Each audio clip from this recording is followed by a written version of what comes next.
가지지 않고 너희에게 나가거든 그를 집에 들이지도 말고 인사도 하지 말라. 그에게 인사하는 자는 그 악한 일에 참여하는 자임이라. 내가 너희에게 쓸 것이 많으나 정의와 목으로 쓰기를 원하지 아니하고 오히려 너희에게 가서 대면하여 말하려 하니 이는 너희 기쁨을 충만하게 함이라.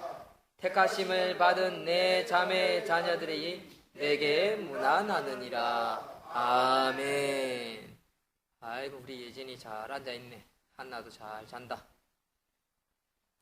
아이들이 울고 보채고 떠들고 그러면 그쵸? 목사인 제가 제일 먼저 예민하죠, 그쵸? 송구스럽게 생각합니다. 그런데 참 감사한 것은 이렇게 아이들이 훈련을 받고 제자리에 앉아서 때로는 눕기도 하고 뭐 움직이기도 하지만 잘하는구나. 안 잘할 것 같은데 잘하는구나. 그런 걸 느낄 때 보람을 느끼고 감사함이 생깁니다.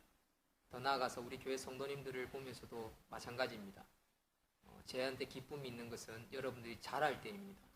여러분들이 장성한 분량을 잘할 때, 특히 어떤 부분에서 잘할 때 저한테 감사하냐면 바른 판단, 항상 중립을 잃지 않고 진리를 놓치지 않고 좌로나 우로나 흔들리지 아니할 때 지도자에게 기쁨이 있습니다.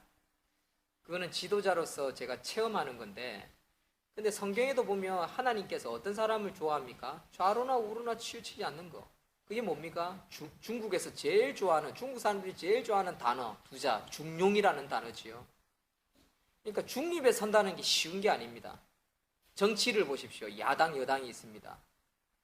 전라도, 호남지역, 영남지역, 경상남북도, 영남지역 얼마나 파가 갈려가지고 좌로나 우로나 치우치기 쉽습니까? 그러니까 정치인들은 그걸 아니까 그걸 가지고 노는 거예요. 영상을 가지고, 뉴스를 가지고, 또는 입소문을 통해 가지고 퍼뜨려 가지고 그걸 가지고 노는 거예요. 제일 중요한 것은 바른 것을 보고 좌로나 우로나 흔들리지 않는 것입니다. 그래서 흔들리지 않고 잘못된 것에 대해서 지적할 줄 알고 또 잘한 것에 대해서는 칭찬할 줄 아는 것이 필요합니다. 사람이기 때문에 말에 실수가 없을 수가 없으며 항상 바른 판단을 내리는 것은 쉽지는 않습니다. 그렇기 때문에 하나님은 우리에게 말씀을 주셨고 성경을 주셨고 기도를 주셨고 내 이웃을 내 몸과 같이 사랑하라고 하신 거예요. 그래서 이런 것들만 우리가 잘 실천한다면 우리가 중립을 지킬 수 있습니다. 아니 혹 좌로 치우쳐가지고 내가 죄를 짓는 데까지 갔어도 이거 하나님 원하시는 거 아닌데? 그 깨달음이 와요. 그러면 이거 고쳐야겠다라는 느낌이 오는 거예요. 그런데 그때 딱 걸림돌이 하나 있어요. 자존심. 딱 내가 잘못했구나, 내가 실수했구나라고 했을 때 하나님이 깨달음을 딱 주셨는데 이 돌이키지 않는 이유가 딱 하나 있다면 자존심 때문에. 자존심. 여러분 그 자존심은요 말 그대로 별 볼 일 없는 알량한 자존심, 의미 없는 자존심입니다. 그건요 하나님 앞에 다 내려놓으십시오. 그 내려놓을 때 하나님께서 우리를 장성한 분량에, 그리스도의 분량에 성장하게 하시는 겁니다. 우리가 왜 항상 무너지고 갈 때까지 가냐면 자존심을 안 구겨서 그래요. 내가 실수했구나, 내가 이거 감정 컨트롤 못했구나, 내가 쓸데없는 것에 고집을 피우고 있구나, 이걸 깨닫잖아요. 그 깨달으면요 내가 성장해 있어요. 지혜가 뻥 뚫려요. 머리가 딱 돌아가요. 다른 사람의 말이 귀에 들려요. 그리고 두 번 실수를 안 합니다. 근데 어떤 사람이 계속해서 반복해서 실수하는 사람은요 거의 대부분 이 원칙을 몰라요. 자존심 지키려고 끝까지 고집을 피우고. 여러분 그런 사람을 보면 또 거짓말도 잘합니다. 그런 사람들이 거짓말을 잘해요. 남을 속이는 게 아니라 자기를 속여요. 자기 스스로를 세뇌시키죠. 아니야, 내가 지금 거짓말하는 게 아니야. 나는 지금 그걸 정당화시켜야 돼. 막 자기를 막 세뇌시켜요. 그런 사람도 거짓말을 또 기가 막히게 또 잘하죠. 그런 사람은 어떤 사람입니까? 바로 사단의 미혹된 자래요. 미혹된 자. 7절 미혹하는 자가 이 미혹하는 자가 세상에 많이 나오는 사람이 뭡니까? 자기를 속인 사람이에요.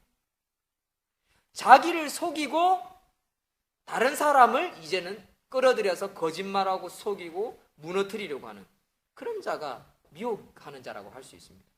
이 본문의 성경에서 말하는 7절 있습니다. 7절 시작. 미혹하는 자가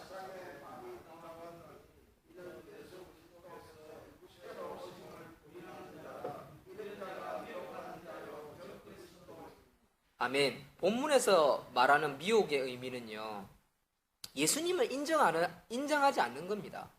야, 예수가 어떻게 하나님의 아들이냐? 나사렛 예수가 어떻게 하나님의 아들이냐? 분명히 메시아는 베들레헴에서 태어난다고 돼 있는데 저 예수라는 작자는 나사렛 사람이 아니냐? 쟤는 목수의 아들이다. 요셉의 아들이다. 쟤가 어떻게 하나님의 아들이고 메시아가 될 수 있느냐? 아니야. 그 예수라는 사람은 태어난 적이 없어. 장가갔대, 결혼했대, 자식이 있대, 안 죽었대. 예수는 그냥 사람의 아들이야. 공자처럼 착한 사람이야. 좋은 사람이야. 그 사람이 어떻게 부활할 수 있어? 에이, 죽었는데 시체를 숨겼겠지. 예수가 자식이 많다더라. 이게 뭡니까? 바로 성경에서 말하는, 본문에서 말하는 미혹의 핵심이라고 할 수 있습니다. 예수 그리스도를 인정하지 않습니다. 어떻게 예수님을 믿고 천국 갈 수 있느냐? 예수님 안 믿어도 다른 길이 있어. 사람이 착하게 살고 선을 행하고 남을 사랑하고 봉사하고, 야, 저 사람이 천국 가야지. 저 사람은 악한 사람이고 예수밖에 안 믿고 교회 다닌다고 믿는다고 고백밖에 안 했는데 어떻게 저 사람이 천국 갈 수 있느냐? 이 사람이 예수 안 믿어도 정말 불쌍한 사람 많이 도와주고, 저 사람 거짓말도 하지 않고 정말 착한 사람, 저 사람이 천국 가야지. 여러분, 일리 있는 말이지요. 일리 있는 말입니다. 여러분, 여기에서 우리가 헷갈리는 게 있습니다. 목사님, 진짜 그래야 되는 거 아닌가요? 인간적으로 생각할 때 이 사람 예수 안 믿어도 이 사람 착하고, 이 사람 선한 일도 많이 하고, 이 사람 얼마나 복받은 사람입니까? 이런 사람이 천국 가야지. 왜 저 사람 악한 사람 살인하고 강도질하고 나쁜 놈 성폭행 벌이고 나쁜 놈이 유치장에 가서 성경 한번 읽었다고, 목사님께 세례 한번 받았다고, 이 사람이 천국 갈 수 있습니까? 인간적으로 생각해서. 저도 싫습니다. 그런데 한 가지 우리가 놓치는 게 있어요. 제가 다시 한번 묻고 싶어요. 정말 이 사람이 죄가 없고, 정말 이 사람이 속으로 나쁜 짓 안 하고, 정말 이 사람이 하나님 보시기에 천국 갈 만한 사람일까요? 아무도 모릅니다. 아무도. 진실은 겉보기에 그럴 수 있어요. 겉보기 아무도 몰라요. 그런데 제일 중요한 것은 하나님이 뭐라고 말씀하시냐면, 사람 속에 원죄가 있고 그 사람이 악한 마음을 가지고 있고, 그 사람은 하나님 나를 사랑하지 않고 하나님이 나를 섬기지 않기 때문에 이 사람은 마땅히 지옥 가야 해. 이 친구는 살인하고 강도짓하고 정말 나쁜 짓은 천하에 많이 했지만 그래도 이는 깨달았다. 자기가 얼마나 중요한 죄인인지를 깨닫고, 이 친구는 세례를 받고 내를 믿기로 했고 예수님을 믿기로 했다.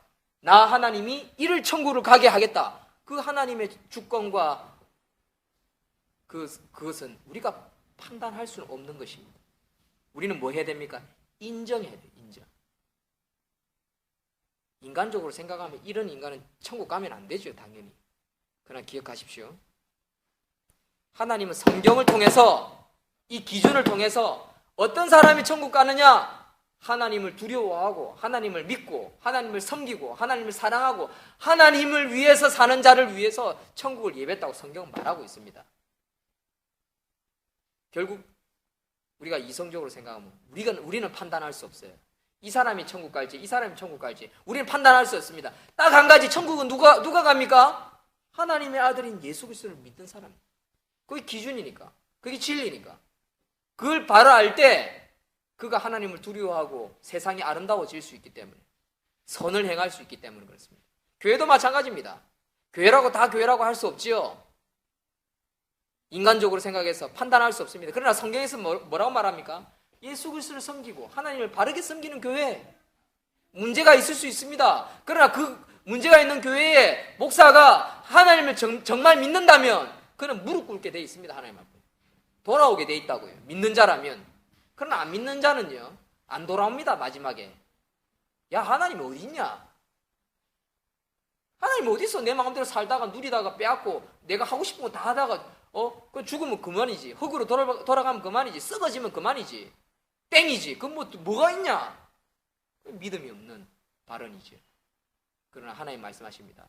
사람은 태어나서 한번 죽게 돼 있고 죽은 다음에 심판이 있다라고 성경은 기록하고 있습니다. 성경이 틀렸든지 아니면 맞는데 그걸 안 믿고 지옥 가든지 선택은 누가 합니까? 본인이 하는 거예요. 본인이. 그래서 이걸 선택 못하도록, 예수님을 못 믿도록, 성경 말씀을 못 믿도록, 교회를 인정하지 않도록 미혹하는 자가 이 세상에 많이 나왔다는 겁니다. 어떻게 해요? 교회 안에 들어와서 진리를 무너뜨립니다. 성경 하나님 말씀 아니야. 성경 꾸며냈어. 성경도 틀린 부분 많아. 성경도 고쳐야 돼. 이게 뭡니까? 미혹하는 자, 미혹하는 자. 그래서 무엇을 무너뜨립니까? 사람들의 철학, 세계관, 기독교 세계관, 이걸 무너뜨립니다. 그러면 사회에 뿌리 내려서 사회의 판단력을 흐렸나요? 사회에 이상한 현상을 일으키기 시작합니다. 누가 말을 하는 건지, 누가 이야기하는 건지, 누구의 말이 맞는지 알 수 없는 거예요. 이게 바로 사회 이상 현상이에요. 우리 앞에도 읽어봤지만 말세에 이런 일이 일어난다고 했죠. 말세에 자기를 사랑하고 돈을 사랑하고 쉽게 분노하고 인내하지 못하고 말세에 그대로 일어나는 겁니다. 자기가 옳다고 이야기하고 하나님을 인정하지 않는 그런 말세 때 일어난다고 합니다. 지금 이 시대가 그런 말세입니다. 성경은요, 지금까지의 역사와 함께 성경은 변함없이 그 자리에 자기 역할 한 점에 오점도 없이 그대로 예언해 왔고 예언이 맞아떨어져 갔습니다. 예언이 아직 안 이루어진 것밖에 없습니다. 그게 성경의 진리입니다. 그래서 이 진리를 믿지 않으면 어떻게 됩니까? 사회가 흔들리는 거예요. 사회. 그런데 안타까운 것은 예수 믿는다라는 장로 대통령부터 시작해서 그들이 참 잘 섬겼으면 좋은데 그들이 잘 못 섬겨가지고 4대강 사업부터 시작해서 IMF 터진 거 전부 다 교회 장로 아닙니까? 장로 대통령 아닙니까? 할 말이 없어요. 솔직한 말로. 교회가 한 게 없어요. 안타까운 거죠. 그러나 그게 인간의 죄인입니다. 그렇다고 해서 인간이 문제지 성경이 틀린 건 아닙니다. 성경은 분명히 인간이 죄인이라고 이야기했기 때문에. 중요한 것은 그런 교회 성도가 바르게 하나님의 진리를 지켜나가기 위해서 최선을 다해야 한다는 겁니다. 다른 그리스도인, 다른 교회가 어떻게 했건 잘했건 못했건 그들이 거짓말을 해서 교회를 부흥시켰든지 그런 거 필요 없이 다른 거 쳐다볼 필요가 없습니다. 그냥 내 가정, 내 자녀, 내가 섬기는 교회 바른 교회가 될 수 있도록 지키고 보호하고 기도하는 것입니다. 섬기는 것입니다. 그러면 미혹하는 적 그리스도가 들어와도 이길 수 있는 거예요. 대적할 수 있는 거예요. 싸울 수 있는 거예요. 무너지지 않는 거예요. 쓰러지지 않는 거예요. 그리고 나중에 가서 후회하지 않는 거예요. 후회하지 않는 삶. 8절 읽습니다. 8절 시작. 너희는 스스로 삼가 우리가 일한 것을 잃지 말고 아멘 오직 온전한 상을 받으라. 우리가 일한 것을 잃지 말고 무슨 말입니까? 후회하지 말고 이 말이면 후회하지 말고 지금까지 성경 말씀을 통해서 바른 진리를 배웠다면 그것을 굳게 잡고 지켜라. 흔들리지 마라. 놓치지 마라. 포기하지 마라 이 말이에요. 그래서 포기하지 말고 오직 하나님께서 주시는 온전한 뭐 받으라? 상 받으라. 아멘. 상에 동그라미 치세요. 여러분들이 죽고 천국 가면요 하나님 앞에 서면 하나님 상 주시는 줄 믿으시기를 바랍니다. 아멘. 그러면 더 큰 상 받아야죠. 더 큰 상. 어차피 받을 상이면 좀 더 큰 상 받아보자. 더 큰 상. 얼마나 귀합니까? 더 큰 상 받겠다고 노력하는 자세. 9절 읽습니다. 시작. 지나쳐 그리스도의 교훈 안에 거하지 아니하는 자는 다 하나님을 모시지 못하되 교훈 안에 거하는 그 사람은 아버지와 아들을 모시느니라. 아멘. 이게 열매 결과입니다. 하나님을 제대로 믿고 교훈 안에, 진리 안에, 말씀 안에, 교회 안에 거하는 그 사람이 제대로 하나님을 섬기는 사람이고 제대로 예수님을 섬기는 사람이라고요. 아시겠습니까? 우리 사도 요한 장로님이 제대로 교회를 섬기고 제대로 교회를 세워가는 교회는요, 하나님 아버지와 그 아들 예수님을 제대로 모시는 사람들인데, 그 사람은 바로 교훈 안에, 진리 안에, 성경 말씀 안에 세워가는 거다라는 거예요.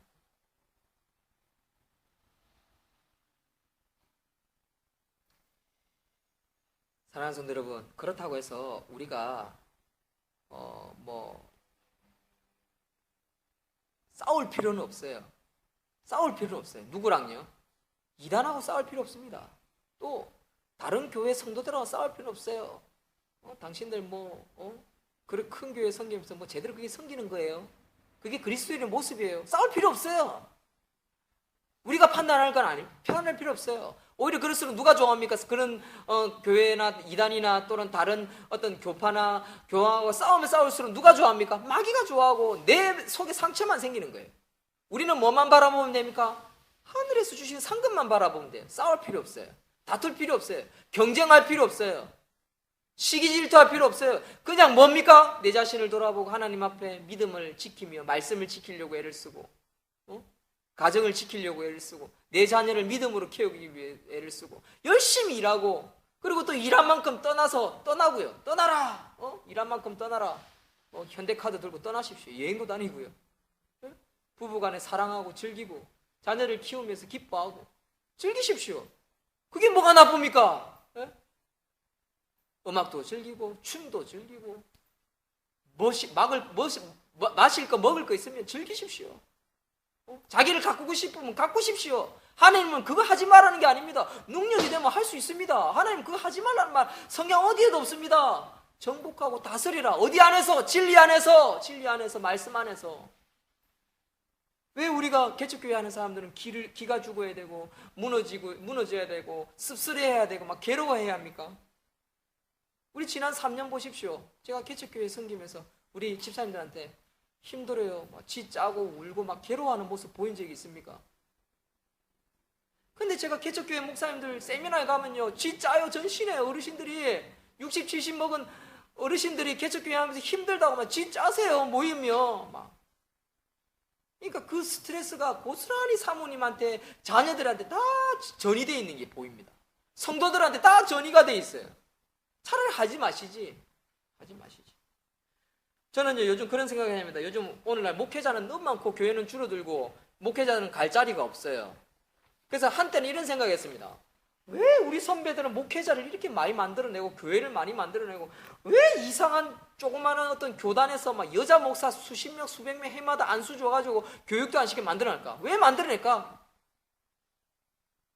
저는 안타까워했어요.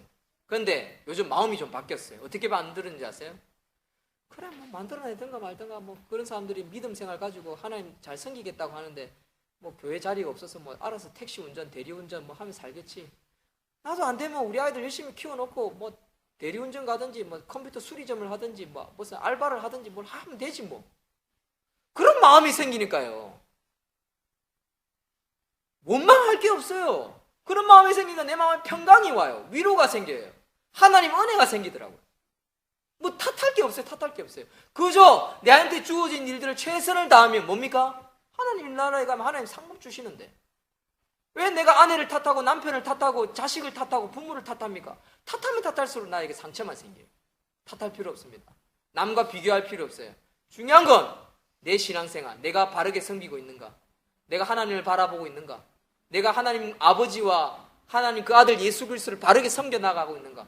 그것만 날마다 점검하면요, 은혜와 평강과 긍휼이 저와 여러분들의 삶 가운데 넘칠 줄로 믿습니다. 아멘. 기도하겠습니다. 하나님 감사합니다. 은혜와 평강과 긍휼이 우리가 서로 위로하고, 장로님이 사도 사도 요한 장로님 우리에게 오늘 하나님의 말씀을 가지고 우리에게 위로하시는 것처럼 저와 우리 성도들에게 주시는 위로의 메시지인 줄 믿습니다. 주어진 일들에 때로는 외롭기도 하고 쓸쓸하기도 하고 남과 비교하면 아쉽기도 하고 탐욕과 탐심이 생기기도 하지만 그러나 그것이 우리를 오히려 파괴시키고 무너뜨리는 결과라는 것을 결국 깨닫게 됩니다. 그것을 내어던져 버리고 성장하여 자족하며 자립하며 주를 섬기기에 부족함이 없는 우리 모든 성도님들, 우리 자녀들, 능력 있는 종들 다 되게 역사하여 주시옵소서. 이 모든 거 예수님 이름으로